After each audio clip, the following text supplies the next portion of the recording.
Analysis of your company versus the competition. How are you going to compete?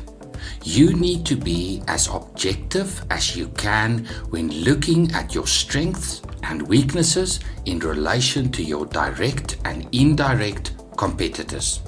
Now, it's important at this moment to focus your attention on the issue of competitiveness as it relates to the specific market segment you chose as a result of working through the previous step in the process. You can do a classic SWOT analysis. What are your strengths, weaknesses, and what opportunities and threats do you see in relation to your competition? Ask yourself questions like: what are you good at and what is your competition good at? Distribution, product development, advertising. How do we stack up against the competition in this segment in terms of market size and market share, financial position, and reputation? How does your resources compare with the competition in terms of human capital, technology, sales force, cash and access to capital, supplier and other trade relationships, and manufacturing capability? Next, consider the barriers to entry for new players in the market segment. In financial services, regulatory requirements represent a major hurdle for new entrants.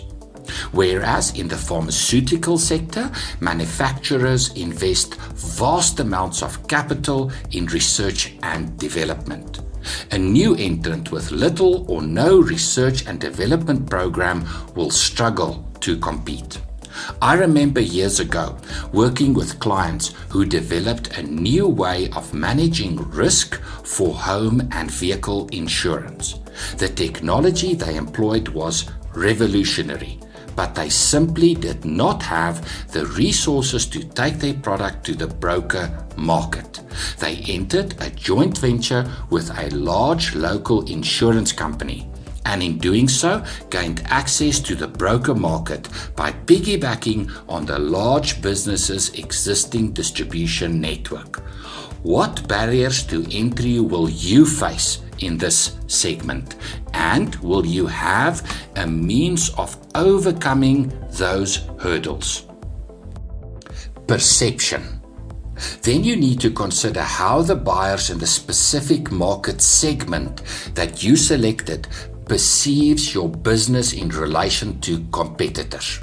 In South Africa, Suzuki is perceived as producing very reliable, lower-cost vehicles. So when Suzuki launched a luxury high-performance saloon, its sales failed spectacularly. Local buyers simply did not perceive Suzuki as a brand, as a high-performance luxury offering. Their marketing strategy was predominantly about affordability and reliability. Consequently, buyers simply did not associate the brand with luxury and performance. How does prospective customers perceive your brand? One way of visualizing this is by creating a matrix. Here is an example of price versus quality. You can use any set of criteria that you believe is relevant to your sector. Where do you believe customers perceive your product to be in relation to the competition? How do you want a prospective customer to perceive your product?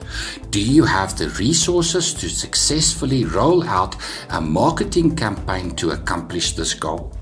This brings us to the end of the third step in the process of developing a marketing strategy. What have you learned? Do you hold to your original ideas around the customer needs, the buying process, and the ideal customer segment? What about the market segment that you selected before? How do you see your business in relation to the competition? Do you need to make adjustments to your plan? Next, we look at distribution.